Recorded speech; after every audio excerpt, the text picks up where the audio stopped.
하나님 말씀 룻기 1장입니다.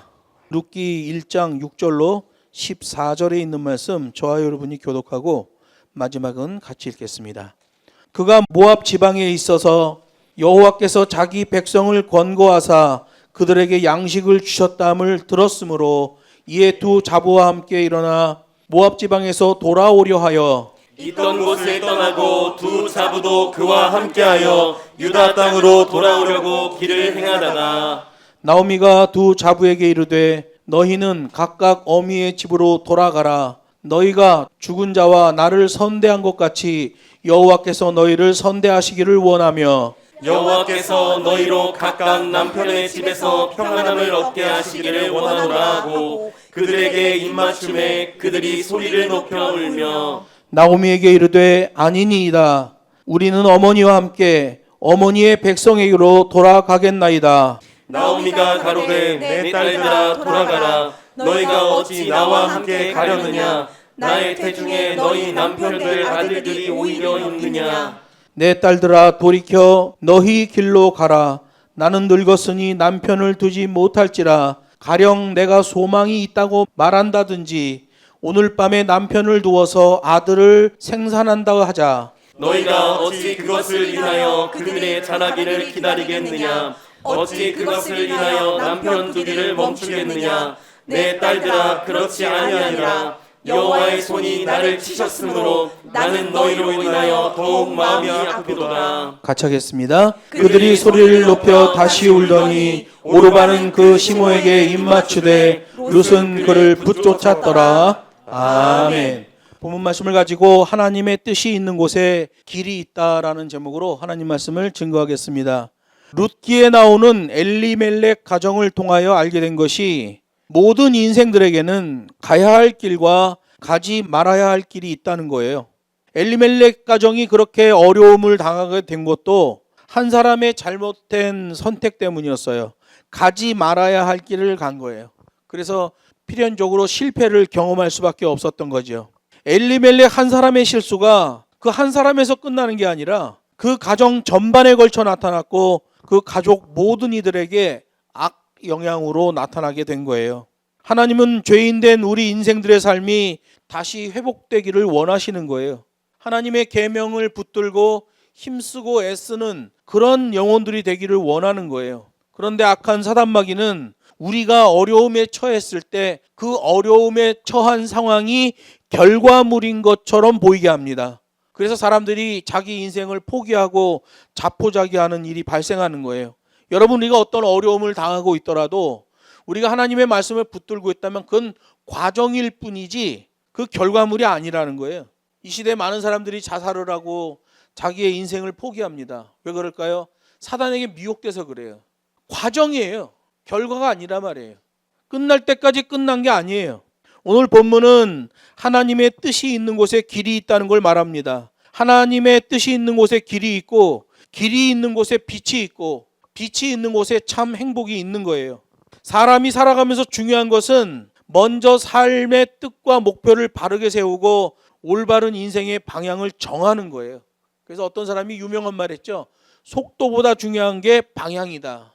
속도 아무리 나면 뭐하냐고. 갔는데 여기가 아닌가벼 그러면 끝인 거예요. 속도보다 중요한 게 방향이고요. 높이 쌓아 올리는 것보다 더 중요한 게 기초예요. 기초가 튼튼해야 위로 쌓아 올려도 문제가 없지. 기초는 대충대충 하고 위로 높이 쌓아 올리려는 욕심만 가지면 그거는 어느 정도 쌓아 올라가다 보면 무너져 버리는 거예요. 삶의 뜻과 목표를 바로 세우는 것을 입지라고 하지요. 그렇게 뜻을 세웠으면 때로는 모험적인 신앙 도전하는 용기가 필요한 거예요. 제가 여러분한테 선교는 깐대 똑까 나가 죽어라고 그랬잖아요. 저는 홍콩 가서 깐대 똑 까는 거예요. 또 잡혔죠.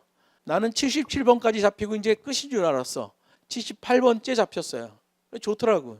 옛날 생각도 나고. 공안이 그냥 팔짱 끼고 가는데 기분이 좋더라고. 야, 이게 또 뭐가 되는구나, 되기는.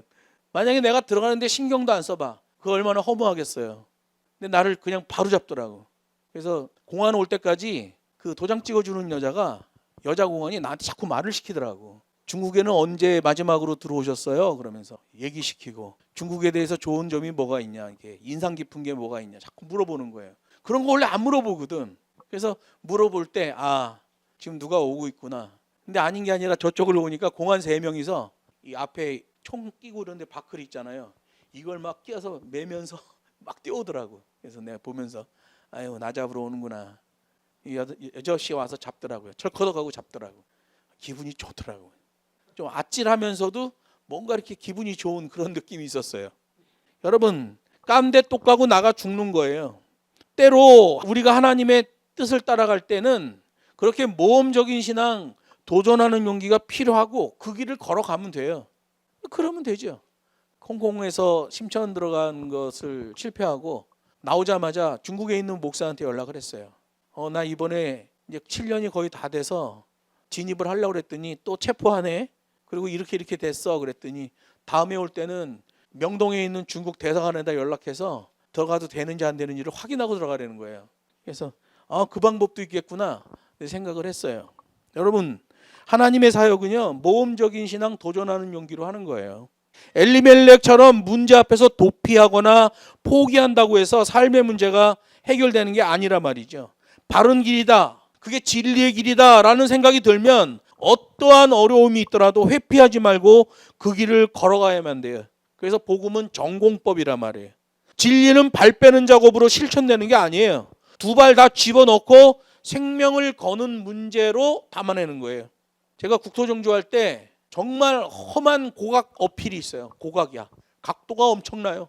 막 18%짜리도 있어. 22%짜리. 여름 22%는요. 못 올라가. 자전거 타고 올라가면 뒤로 뒤집어져요. 고각 어필을 안 올라가려고 사람들이 이렇게 삥 돌아가는 사람들이 있어. 그때는 편하고 좋지. 그런데 국토종주를 다 마치고 나면 허무해지는 거예요. 그 고각 어필을 한 5-6개를 넘어가고 나면 내가 진짜 국토종주를 했구나 라는 생각에 뿌듯함이 있는데 그때 잠깐 힘든 거를 못 견뎌서 우회를 하거나 돌아가서 그런 사람들은 나중에 다 후회하는 거예요. 저는 막내 아들 정서 데리고 국토종주할 때 일부러 꾸역꾸역 언덕 다 찾아다녔어요. 그래서 나는 막 죽기 살기로 올라가는데 우리 아들은 지혜로워요. 바로 내려서 끌고 올라오죠. 나는 그냥 죽기 살기로 올라갔는데. 근데 그런 언덕을 올라봐야 원래 국토종주의 길이 어떻게 돼 있구나라는 걸 알아요. 그런데 우회하고 회피하고 이런 사람들은, 중간에 포기하고 이런 사람들은 국토종주에 대해서 얘기를 할 때 부끄러워져요. 시도는 했는데 비켜가고 회피하는 길을 택했어요. 그거만큼 안타까운 게 없어요. 여러분, 선교도 그렇고 하나님의 일을 할 때는 다 전공법으로 하는 거예요. 비록 당장은 힘겹고 버거워도 하나님의 계명을 따라 뜻을 세우고 실천하는 자에게는 반드시 길이 열려지게 되는 거예요. 그게 우리 성경이 주는 위대한 메시지예요. 절대 발 빼는 작업하지 말라.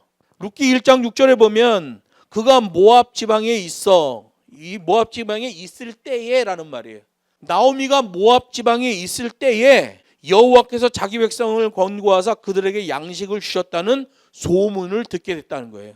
그러니까 모압 땅에 있을 때를 왜 얘기하냐면 모압 땅에 있을 때 이제 고향으로 돌아가야겠다는 그런 마음의 결심을 하고 있는 차에 하나님이 베들레헴에다가 비를 주시고 곡식을 주셨다는 그 소식을 듣게 됐다는 거예요. 그래서 룻기 1장 1절로 5절은 한 사람의 잘못된 선택으로 한 가정의 고통이 임하는 내용이고, 여기 6절부터는 무대가 다시 바뀌는 거예요. 주인공도 교체가 돼요. 엘리멜렉이라는 사람은 사라지고 나오미가 주인공으로 등장하는 걸 보게 돼요. 그런데 주인공은 주인공인데 화려한 스포트라이트를 받는 주인공이 아니라 보잘것없는 주인공 나오미가 등장하는 거예요. 사랑하는 남편도 이방 모압 땅에서 죽었어요.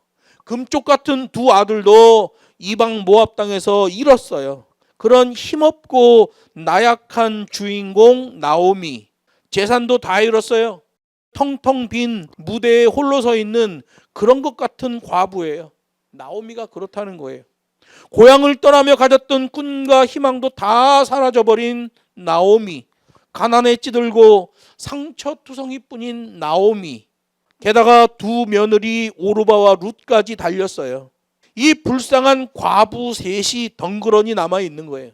지금이야 큰 문제가 안 될지 모르겠지만 고대 시대에는 그렇게 과부 3만 남았다 그러면 이건 완전히 절망적인 상황인 거예요. 이런 과부들에게 어떤 위로를 할 수 있겠어요? 어떤 위로를 한들 그들이 위로를 받겠냐 말이에요. 이건 뭐 어떻게 할 수가 없는 상황인 거죠. 그런데 한 가지 분명한 것은 모든 인생은 다 텅 빈 인생의 무대 가운데 있다는 거예요. 사람들이 인식을 못해서 그렇지 자기 인생을 보면 텅 빈 무대에 혼자 서 있다는 것이 사실이에요.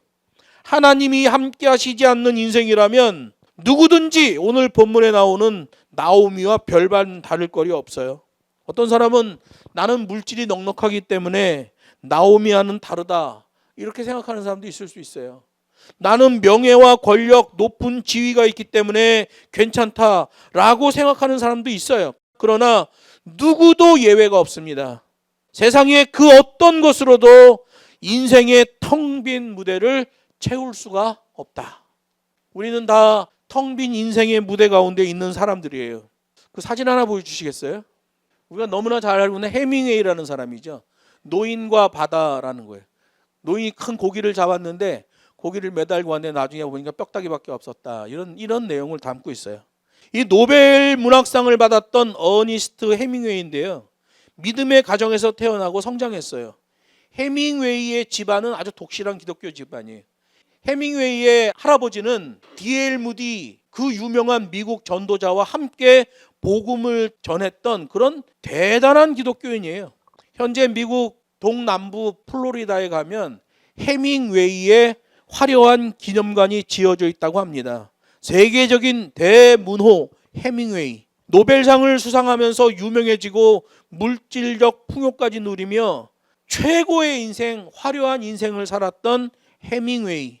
모든 행복의 조건을 갖춘 것처럼 보였던 해밍웨이는 우울증과 알코올에 빠졌고요. 나중에 그렇게 유서를 남겨요. 나는 공허한 가운데서 살고 있다. 자기 인생의 텅 빈 무대 위에 서 있다라고 고백한 거예요. 그리고 1961년 어느 날 권총으로 스스로 목숨을 끊고 말았어요. 외면적으로 볼 때는 화려함의 극치요 성공한 인생이죠. 그러나 그의 내면을 보면 공허한 텅 빈 인생이었다는 것을 우리가 알게 되는 거예요. 지금도 물질적 풍요만 믿고 사는 사람들이 많습니다. 물질적 풍요만 믿고 살기 때문에 거짓된 행복에 도취돼요. 텅 빈 인생의 무대에서 쓸쓸히 사라지는 사람이 너무나 많은 거예요. 요즘은 또 과학 실증주의 시대라서 어떤 사람들은 그렇게 얘기해요. 과학이 발달하면 이 지상낙원 파라다이스가 만들어질 것이다. 과학에 의해 파라다이스가 만들어지면 휴먼 테크 기술 때문에 더 이상 사람들이 하나님을 믿지 않게 될 것이다. 이렇게 얘기하는 사람도 있어요. 지난주에 상하이에서 로봇 박람회가 있었는데 어느 여자 로봇을 만들었는데요. 걸음걸이가 거의 사람하고 똑같아요. 그래서 사람들이 그 안에 어느 여자가 들어있을 거라고 생각한 거야. 진짜 사람이 들어있을 거라고 말했던 거예요. 그런데 로봇 제조사에서 그 여자의 등에 있는 지퍼를 딱 내렸더니 완전히 로봇이에요. 그런데 걷는 모습이 살아있는 사람과 똑같아요. 진짜 사람이 걷는 것 같아요. 손의 움직임이나 이런 게 너무나 부드러워요. 불과 몇 주 전까지 나온 로봇들은 진짜 이게 끄떡끄떡거리는 로봇이고 다리 툭 건더 넘어뜨리면 쾌거락 고꾸라지는 그런 로봇인데 걷는 게 너무너무 부드러워. 진짜 사람이 안에 들어있을 거라고 생각이 들 정도로 대단한 휴먼 테크 기술이 발전하고 있어요. 어떤 사람들은 이제 자기 일 안 하고 집에서 일하는 로봇 하나 사가지고 그 로봇 일 시키고 편하게 살겠다는 사람도 있어요. 휴먼 테크 기술의 발전이죠. 그래서 하나님을 믿지 않게 될 거라는 것을 예측합니다. 그러나 날이 갈수록 전 세계적으로 자살률이 급증하고 있어요. 우리나라가 전 세계에서 자살률 1위잖아요. 옛날에 비하면 너무너무 살기 좋아요. 그런데 왜 자살할까요? 인생의 무대가 텅 비어 있다는 것을 증거하는 거죠. 저마다 자기 욕심을 최고의 가치로 여기고 그것을 채우려고 안간힘을 쓰는데 왜 인생이 텅 빌까요? 인생들이 하나님으로부터 떠났기 때문에 인생이 텅 비는 거예요. 하나님의 형상대로 지으심을 받은 인간은 하나님을 떠나면 존재 가치가 사라져 버려요.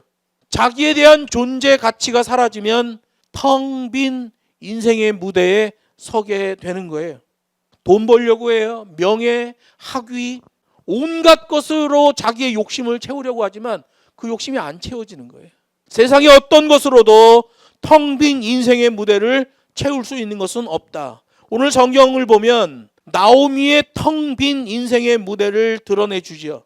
그 인생의 극적인 반전까지 보여주고 있는 거예요. 텅 빈 인생의 무대 위에 덩그러니 던져진 나오미.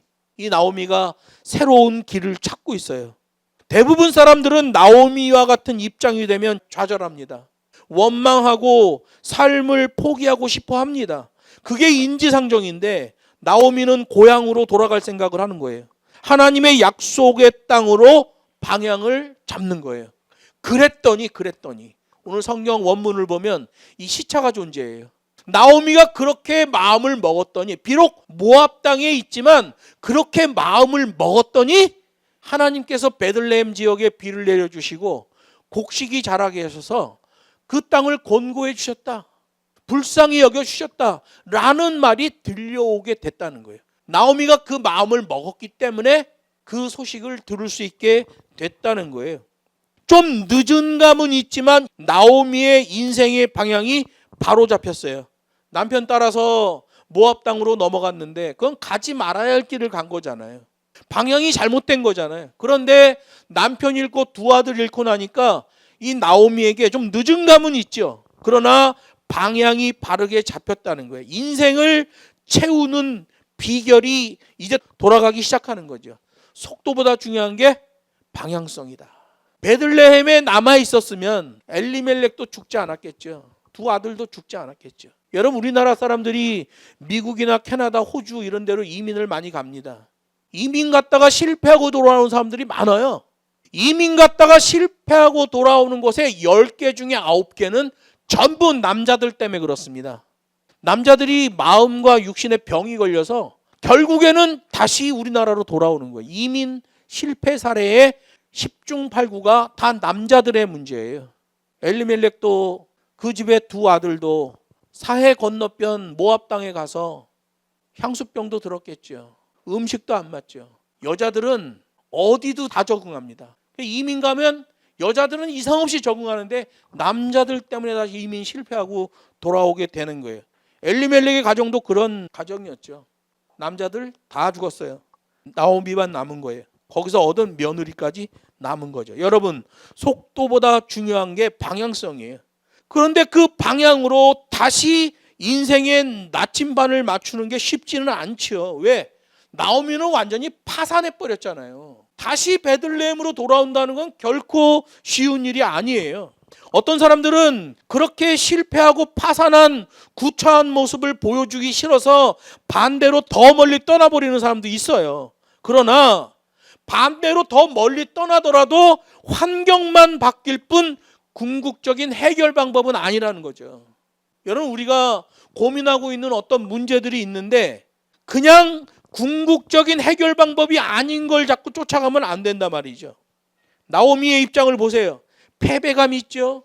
굴욕감 가지고 있죠. 비통한 마음이 있죠. 그럼에도 불구하고 하나님의 약속의 땅으로 발걸음을 떼기 시작했다는 거예요. 하나님의 뜻이 있는 곳에 길이 있기 때문이죠. 그래서 터져 울지 말고 맞기 전에 조심하자. 하나님의 뜻이 있는 곳에 길이 있다는 걸 오늘 본문이 말씀해 주고 있어요. 이제 방향이 바뀌어요. 그리고 하나님의 은혜가 다시 임하기 시작해요. 그 다시 임하는 하나님의 은혜의 부분은 다음 시간에 이어서 하나님 말씀을 강론하도록 하겠습니다.